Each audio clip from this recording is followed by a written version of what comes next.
Assalamualaikum warahmatullahi wabarakatuh.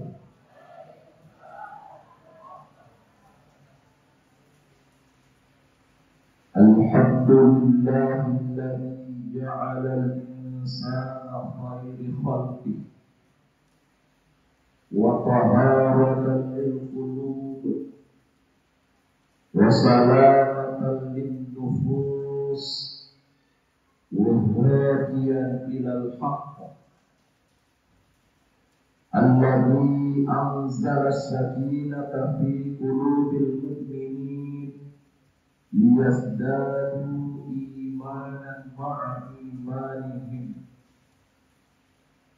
Wassalatu wassalamu ala Rasulillah wa ala alihi wa ashabihi ulil kiram, amma ba'd.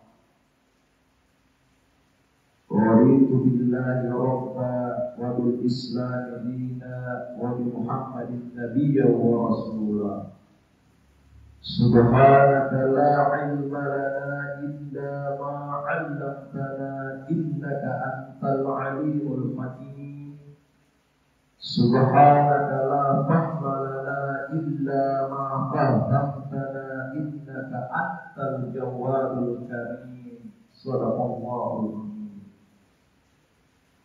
Yang saya hormati dan banggakan Ketua BPH IPKES Muhammadiyah Sidrap, yang saya hormati dan banggakan Rektor IPKES Muhammadiyah Sideteng Rapang,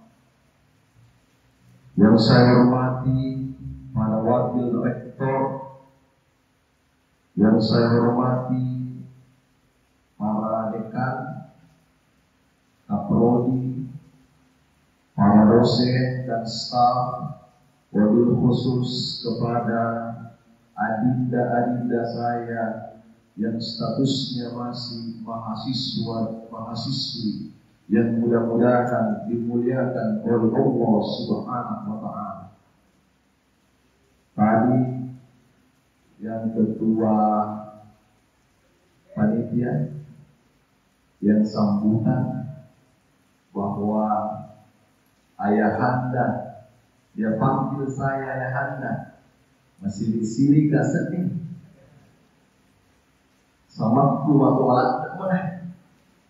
Padahal yang idealnya kakanda saja, mungkin beda-beda 5 tahun begitu. Jemaah yang dimuliakan oleh Allah Subhanahu wa ta'ala, pada hari ini kita berkumpul di musholla Sang Pencerah. Tiada lain yang kita harapkan adalah ridho dan karunia dari Allah Subhanahu wa ta'ala. Berkumpulnya kita di tempat ini yang penuh mubarakah ini adalah perkumpulan yang mendatangkan faidah, makna. Rasulullah Shallallahu Alaihi Wasallam mengingatkan kepada kita dalam salah satu hadis, min husnil Islam tarkuhu ma la ya'nihi. Salah satu cerminan baiknya keislaman seseorang, dia meninggalkan hal-hal yang tidak bermanfaat dan tidak bermakna dalam dirinya. Banyak perkumpulan-perkumpulan di luar sana, percakapan-percakapan di sebuah tempat diskusi, tapi tidak ada jaminan ada rahmat dan karunia dan ridha Allah Subhanahu wa ta'ala turun kepada mereka. Tapi di tempat ini, insya Allah Rasulullah pun menyampaikan dalam salah satu sabdanya, idza marartum bi riyadil jannah farta'u bila ya Rasulullah ma hiya riyadul jannah qala majlis ta'lim.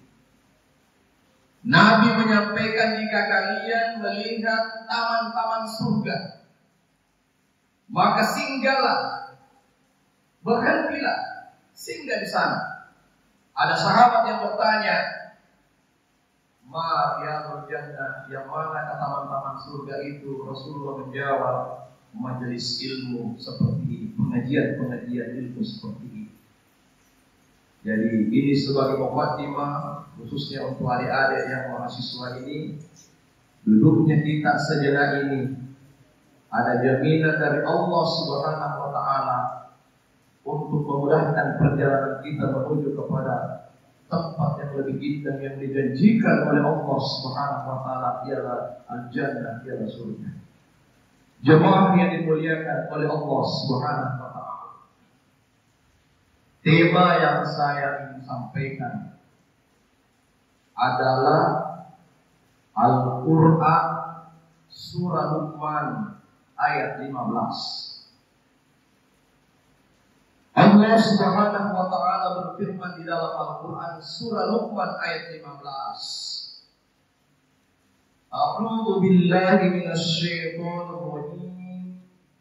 Wattabi' sabila man anaba ilayya thumma ilayya marji'ukum, ila akhir ayat. Kalimat pertama pada ayat ini adalah fi'il amar oleh pakar bahasa Arab. Fi'il amar adalah kata perintah dalam kaidah usuliyah. Al-aslu bil amri lil wujub, bahwa hukum asal dari perintah itu wajib untuk diikuti. Wattabi' sabila man anaba ilayya. Perintah Allah dalam Al-Quran, ikutilah jalannya orang-orang yang menuju kepada saya, kata Allah. Pertanyaannya, sudahkah kita semua ini menjadi muslim-muslimah yang betul-betul taat dan sedang berjalan musafir menuju kepada Allah Subhanahu wa taala? Walaupun rintangannya luar biasa, banyak hambatan-hambatan di dunia ini, dan banyak ayat-ayat Al-Quran yang sudah disampaikan dalam Al-Quran tentang bagaimana kondisi dunia ini. Wa mal hayatud dunya illa mata'ul ghurur. Bahwa tiada kehidupan dunia ini adalah tempat tipuan, menipu dunia. Itulah sebabnya dalam ayat ini Allah perintahkan wattabi' sabila man anaba ilayya. Ikutilah jalannya orang-orang yang menuju kepada saya. Thumma ilayya marji'ukum, kemudian akulah sebaik-baik tempat kembali yang sesungguhnya. Saya tanya dulu jemaah, bahwa berapa kali disebutkan kata sirat dalam surah Al-Fatihah? Sirat. Ada yang hafal surah Al-Fatihah? 2 kali Allah sebutkan kata sirat. Ihdinas siratal mustaqim. Tunjukilah kami jalan yang lurus. Apalagi? Siratal ladzina an'amta 'alaihim ghairil maghdubi 'alaihim waladdallin.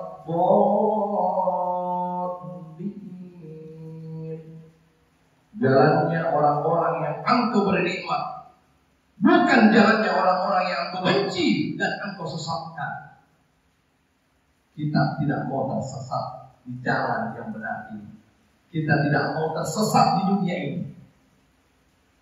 Jamaah, bukankah di dalam Al-Quran juga Allah ingatkan kepada kita? Kita bahas dalil dulu. Bagaimana informasi Allah kepada orang-orang yang sedang berbondong-bondong masuk ke pintu-pintu neraka? Cuma saya lupa ini di surah mana. Nanti diingatkan kalau ada yang hafal. Ada tahfiz. Kullama ulqiya fiha fawjun sa'alahum qadhanatuha alam ya'tikum nadhir. Tiap-tiap manusia yang sedang menuju ke pintu neraka, subhanallah. Tiap-tiap manusia yang sedang berbondong begitu panjang antrian, Panjang sekali antrian ini. Lalu ditanya Allah Subhanahu wa ta'ala melalui malaikat, Malik, kullama ulqiya fiha faujun sa'alahum khazanatuha alam ya'tikum nadhir. Sungguh luar biasa indah pertanyaan Allah. Apakah kamu tidak pernah mendapatkan dakwah? Tidakkah kamu pernah mendapatkan ceramah, nasihat? Tidakkah kamu pernah mendapatkan pencerahan qalbu, dakwah? Lalu kemudian mereka menjawab, bala. Kami mendapatkan dakwah. Ada penceramah tapi kami tidak mau mendengar.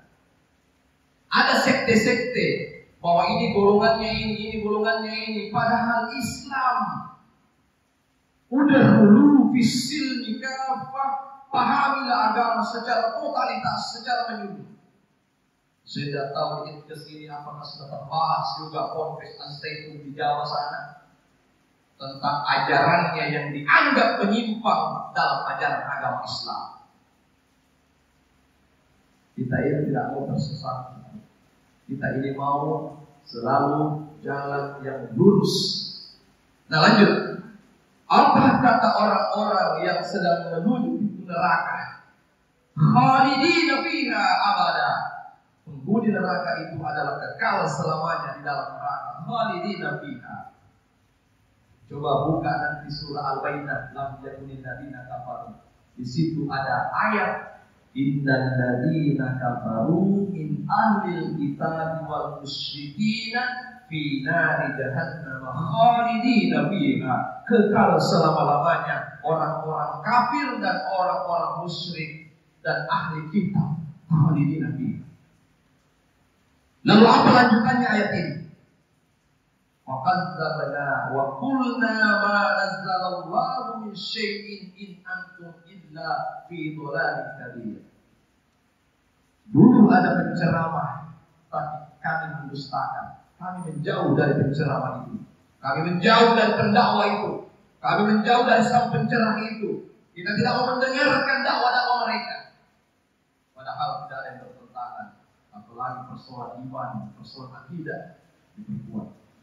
In antum illa fi dhalalin kabir, bahkan kalian mendustakan. Ayo, beber yang kali ini. Maksudnya orang dakwah. Ayo, dia pandang enteng ulama sebagai warathul anbiya. Jamaah yang dimuliakan oleh Allah Subhanahu wa taala. Nah, itu kan ya. Jadi surah Luqman ini akan saya kembangkan bahwa problematika umat hari ini tantangannya adalah bukan kekurangan orang pintar dan orang cerdas. Banyak orang pintar di negara kita, luar biasa. Tetapi problematika umat hari ini adalah ketidakmampuan manusia mengamalkan ilmu yang ia dapatkan. Coba kita lihat para tokoh-tokoh Islam terdahulu. Ibnu Sina, tokoh Islam yang lahir pada abad pertengahan, mengarang kitab Asy-Syifa, pengobatan, dan Al-Qanunu fit Tibbi, dasar-dasar pengobatan. Jadi dua kitab, salah satu yang saya hafal itu karangannya Ibnu Sina, Asy-Syifa, pengobatan, dan Al-Qanunu fit Tibbi adalah teknik-teknik atau dasar-dasar strategi pengobatan. Tidak ada Islamnya di belakang. Kita nanti coba analisa. Kemudian Al-Khawarizmi mengarang kitab judulnya Al-Jabar.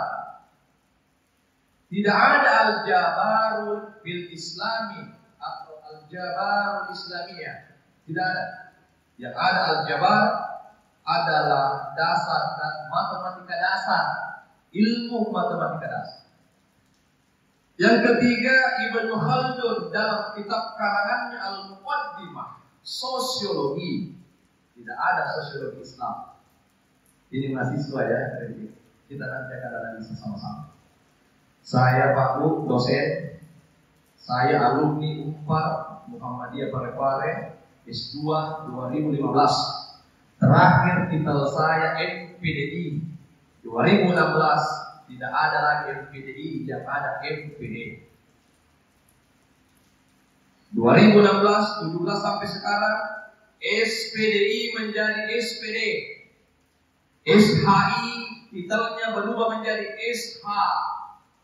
Apalagi SOSI, Sosiologi Islam, sarjana Sosiologi Islam. Tidak ada Islamnya, yang ada sarjana Sosiologi. SOS.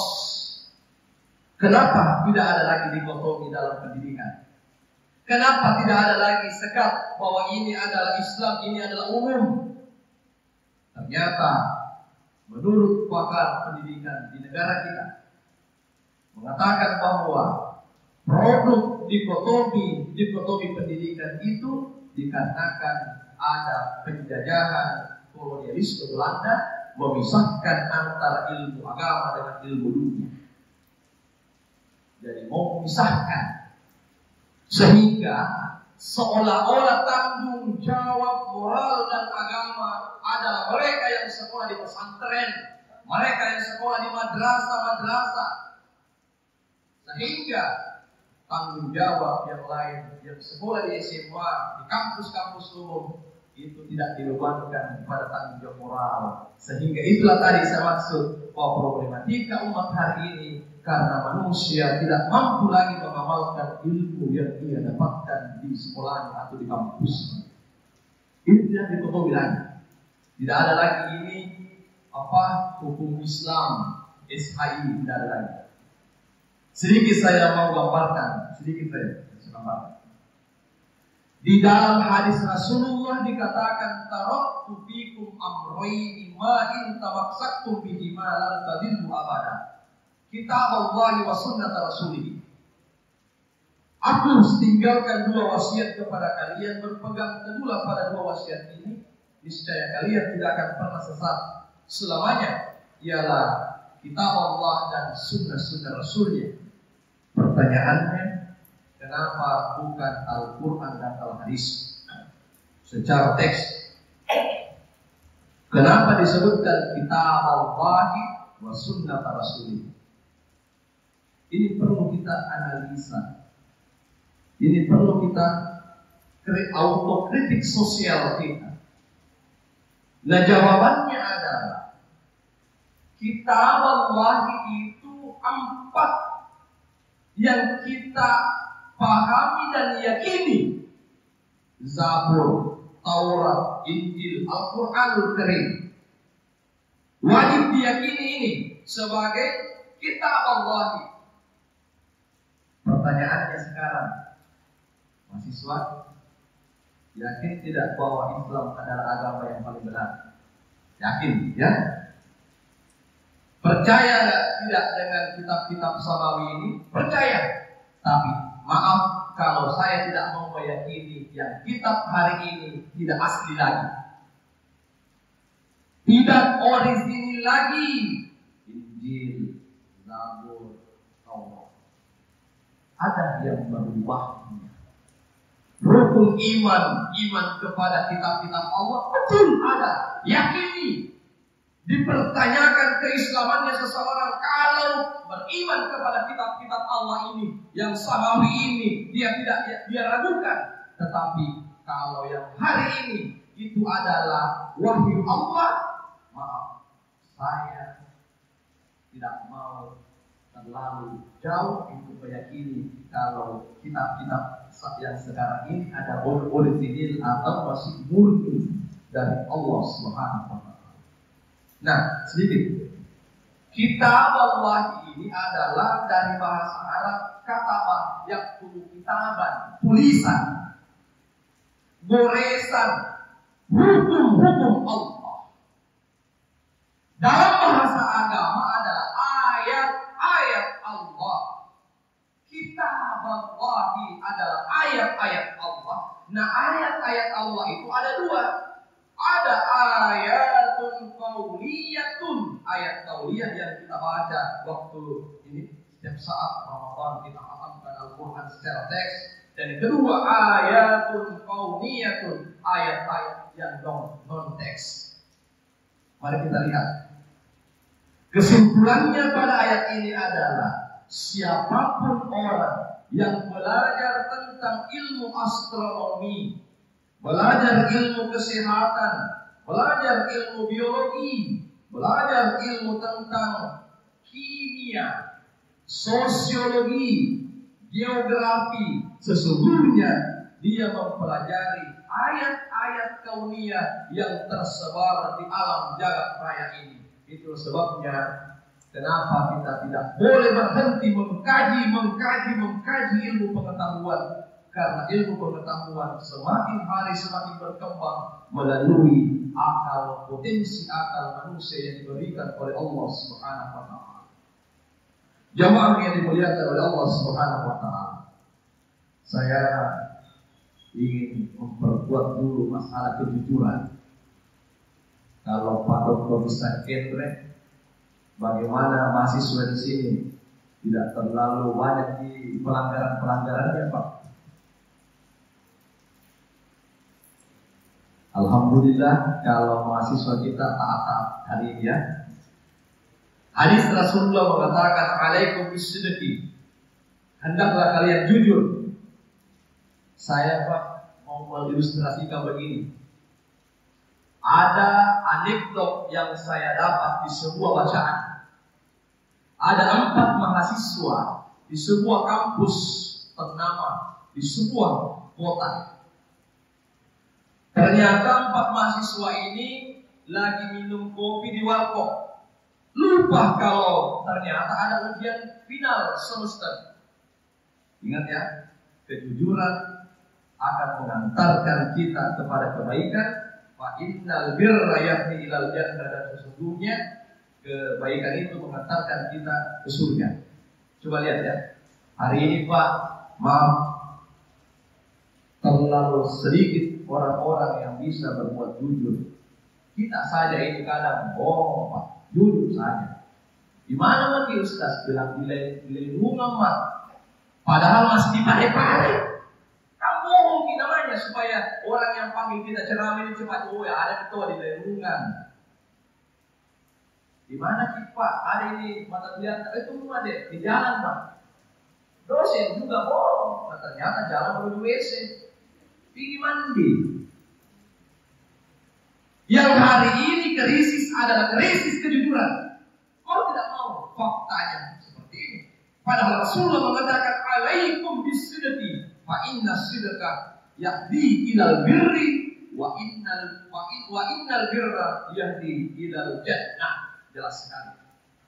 Hendaklah kamu berjujur, karena sesungguhnya kejujuran itu membawa kamu pada kebaikan yang sesungguhnya, dan sesungguhnya berbuat kebaikan itu mengantarkan kepada ke surga. Nah, 4 mahasiswa ini ditelepon ke tingkatnya, Kak, sudah ada dosen awal. Serius, sudah 25 menit ini dosen bagikan soal, dia mengawas. Final, 4 cowok ini ya, yang sudah semester akhir final langsung bilang begini, sekarang bohong bagi sama dosen, makan lebawan nih. Sampai di kampus dia ketuk pintu, "Assalamualaikum." Dosennya marah, "Assalamualaikum bro." Keluar, langsung tidak ada kata-kata, langsung bro yang kata keluar, karena dosennya juga killer, kejam. Langsung datang mahasiswa 1 orang berani masuk, "Tapi bro, maaf, bolehkah ada kebijaksanaan sedikit saya bicara, ada alasan tertentu." Silakan. Tadi sementara di kampung itu kami pulang dari kampung menuju ke kota ini, tiba-tiba di jalan ban mobil meletus. Wah, hebat narasinya Pak, karangan bebas. Datang lagi 1, begini bro, betul bro, saya yang bantu ganti bannya itu sopir. Kalau begitu bro, adakah kebijaksanaan untuk saya ikut ujian final? Kalau tidak bro, malu saya dengan orang tua saya, malu dengan keluarga saya di kampung, di desa saya. kalau saya tidak sarjana. Prof ini mengganggu aku. Oh begitu. Kalau begitu nanti setelah istirahat kamu masuk 15 menit setelah teman kamu keluar. Ternyata luar biasa. Dosen ini memilih 4 ruangan, masing-masing 1 orang 1 ruangan. Soalnya dibagikan. Kan teman-temannya itu Pak 20 pilihan ganda, 5 esai. Ini 4 orang, 1 di soalnya, 1 di pertanyaannya. Sama semua pertanyaannya. Pertanyaannya begini, ban mobil mana yang meletus? Sebelah mana yang meletus ban mobilnya itu sopir? Ini yang 1 bilang, mati dia. Tidak sempat tadi sepakat bahwa nanti kalau bohong sama dosen, kita sepakati ban mobil sebelah mana yang kita bicarakan meletus. Ternyata 4 orang ini Pak Bu beda-beda jawabannya. Ada yang sebelah kanan depan, sebelah kiri depan, iPhone-nya. Dosennya bilang begini, sehebat-hebat kamu berbohong, tapi namun sehebat-hebatnya lagi dosen untuk mengetahui kebohongannya. Sehebat-hebatnya tupai melompat akan jatuh juga. Sehebat-hebatnya orang yang menyembunyikan keburukannya, pasti akan nampak juga keburukannya di hadapan Allah Subhanahu wa Ta'ala. Jamaah yang dimuliakan oleh Allah Subhanahu wa Ta'ala. Kemudian selanjutnya, dalam ayat Al-Quran surah Al-Imran ayat 112 ini sering kita dengar, Buribat alaihi uzillatu aina ma tukifu illa bihablin minallahi wa hablin minan nas. Kan ini masih suasana Syawalan, bulan Syawal. Pertanyaannya, sudahkah kita menjadi manusia-manusia yang meningkat dari tahun ke tahun? Ingat, tema kita adalah ikuti jalannya orang-orang yang sedang berjalan menuju Allah Subhanahu wa Ta'ala. Kita ini berjalan menuju kepada Allah, tapi transit dulu di alam barzakh, baru ada hari kebangkitan. Nah, ternyata ada 3 golongan manusia setelah Ramadan.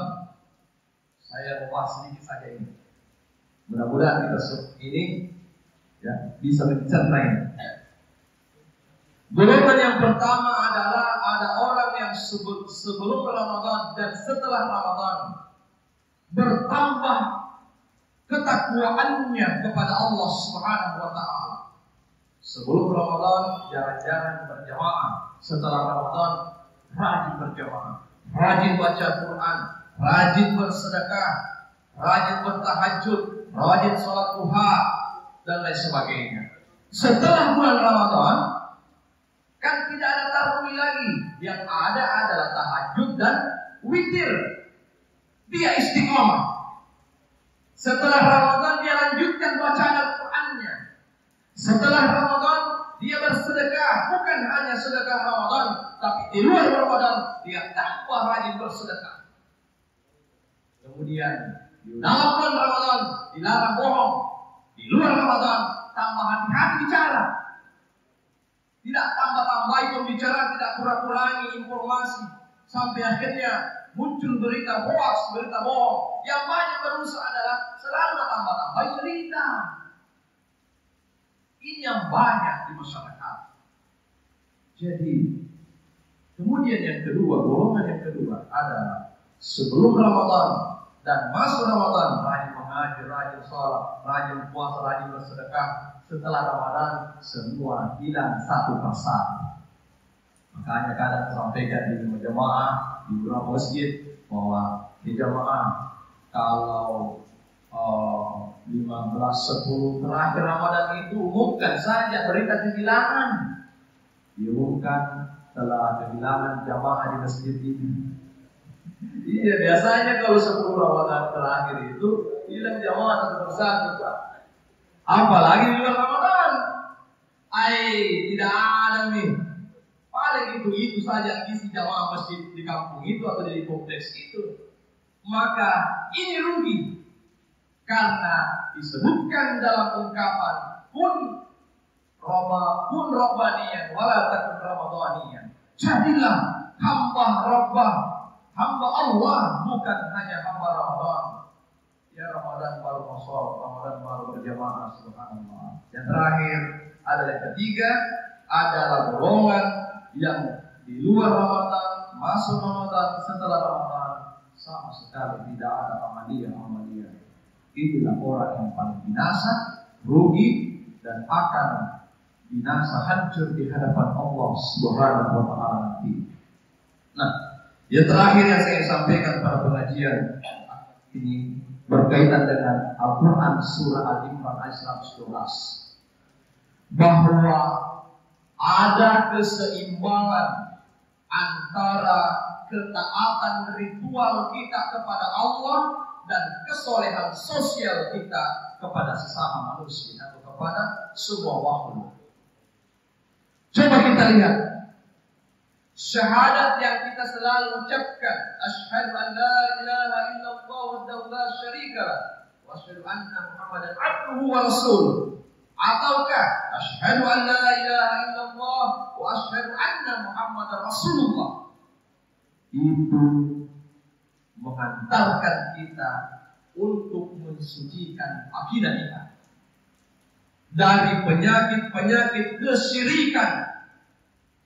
Saya biasa tanya masyarakat begini, itu kan syirik kecil kalau ini. Untung ini obat saya makan, langsung semua saluran saya. Jangan begitu. Seandainya bukan sandro itu yang obati, mungkin sudah patah, tulang saya ini sudah remuk. Jangan begitu. Karena kekuatan Allah, pembasina Allah Ta'ala, melalui obat ini Allah berikan kesembuhan kepada saya.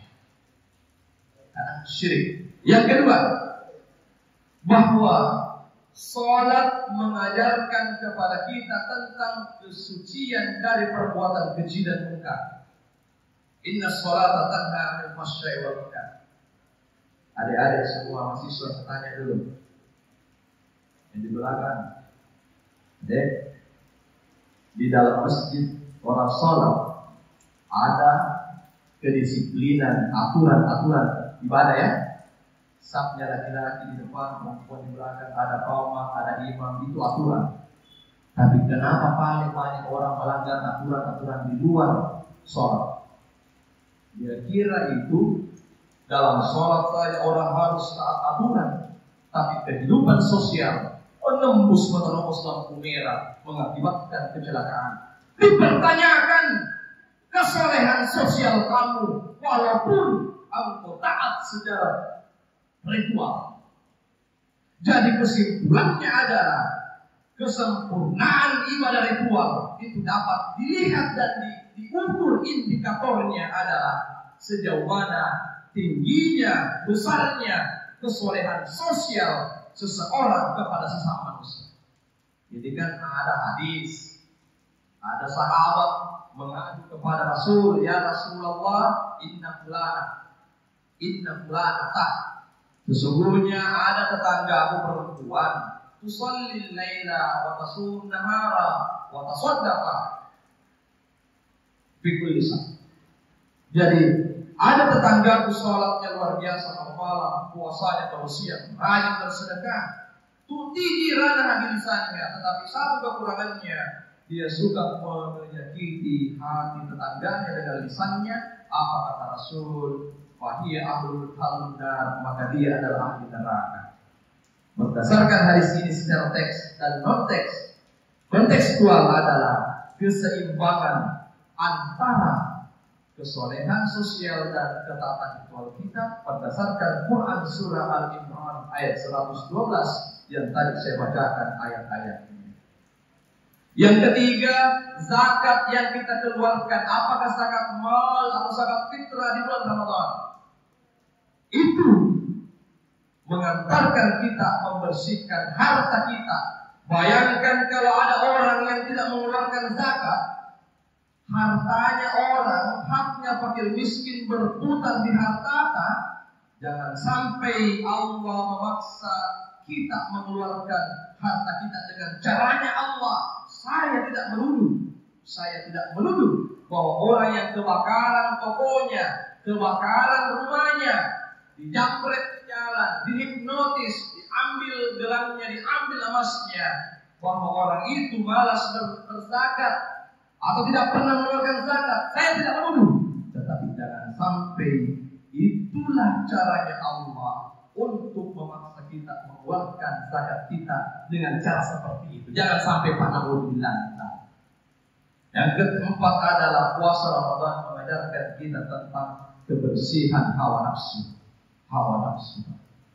Dan yang kelima adalah haji man istata'a ilaihi sabila, bagi yang mampu melakukan perjalanan itu isyarat atau simbol lambang bahwa Allah menuntut kita naik haji dan umrah agar supaya membersihkan perjalanan kita yang sesungguhnya menuju kepada Allah. Wattabi' sabila man anaba ilayya tsumma ilayya marji'ukum. Itulah ayat yang menjadi tema sentral kita pada hari ini.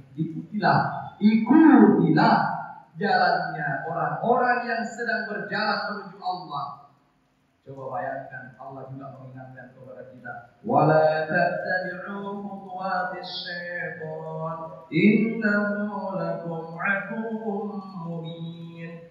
Janganlah kalian mengikuti langkah-langkahnya syaitan, karena sesungguhnya syaitan itu adalah musuh yang nyata, musuh yang sesungguhnya bagi kalian anak cucu Adam, terutama umat Nabi Muhammad sallallahu alaihi wasallam. Baik, saya simpulkan pengajian ini, saya tutup ambil kisah hikmah dari cerita ini ada di semua ya. Ambil hikmahnya. Ini cerita sebuah alkisah dari sebuah hikayat majalah yang saya baca, majalah tidak itulah. Ini jadi ada orang kaya yang mulai dari nol merintis karir bersama istrinya dari nol. Tahu dari nol? Seperti orang beli bensin toh, lompat dari nol dari nol. Dia berusaha mulai berjualan, akhirnya sewa los di pasar. Akhirnya dia beli ruko yang harganya miliaran. Akhirnya dia beli lahan. Ada PT-nya, CP-nya, ada PT-nya, perusahaannya luar biasa meningkat. Bahkan sudah mengadakan ekspor impor di luar negeri. Subhanallah. Suatu ketika dia makan malam bersama istrinya. Tiba-tiba ada orang yang ketuk pintu di luar. Assalamualaikum. Suaminya bilang, ibu, ada orang di luar, tolong buka pintu. Dia buka pintu, ternyata yang dilihat adalah peminta-minta atau pengemis yang bajunya lusuh, tidak pakai sandal, bajunya robek-robek, dan kelihatannya gemetaran. Menurut penuturan istrinya, dia mengatakan, bolehkah saya minta satu piring nasi saja, tidak usah lauknya, nasinya saja, karena saya sudah 2 hari 2 malam tidak pernah makan. Kebetulan sikit itu orang kaya yang luar biasa mewahnya. Datang istrinya, Pak, pengemis di luar, dia minta sepiring nasi.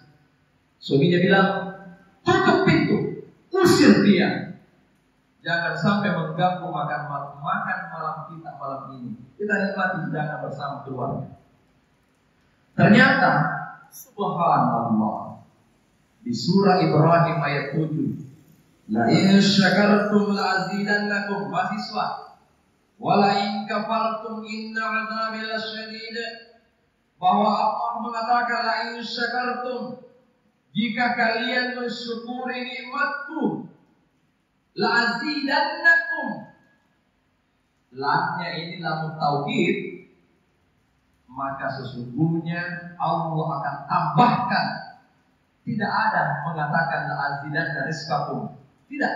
Jangan ada juga penceramah bilang la in syakartum la azidannakum. Jika kalian bersyukur maka Allah tambahkan rezeki kalian. Mana ada ayat yang mengatakan la azidanna rizqakum? Tidak ada. Ini bermakna ada nun taukid la'azidannakum. Bayangkan dua kali Allah sebut lamnya dengan nun taukid. Tidak ada la'azidannakum. Rizqakum. Ini juga banyak penceramah terjemahkan salah-salah Quran. Jika kalian bersyukur nikmatku, aku akan tambahkan rezeki kalian. Sempit sekali makna dari la'azidanna ini. Terus bagaimana ulama memahami? Jika kalian mensyukuri nikmatku, maka benar-benar aku akan tambahkan kapasitas dirimu di hadapan Allah Subhanahu wa taala. Rezeki itu bukan hanya uang, Pak. Rezeki itu bukan hanya rumah, keturunan yang soleh, anak yang rajin sholat, itu rezeki luar biasa. Istri yang soleha, suami yang baik, itu adalah rezeki yang Allah anugerahkan kepada kita. Tetangga yang baik, bukan tetangga yang iri hati kepada tetangganya. Itu rezeki yang Allah berikan, daule yang Allah berikan kepada kita, khususnya orang Islam.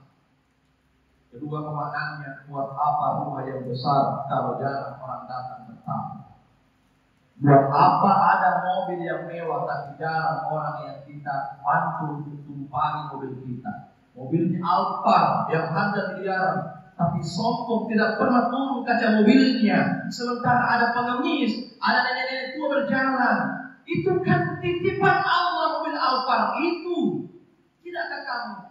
Nek mau kemana? Misalnya titipan.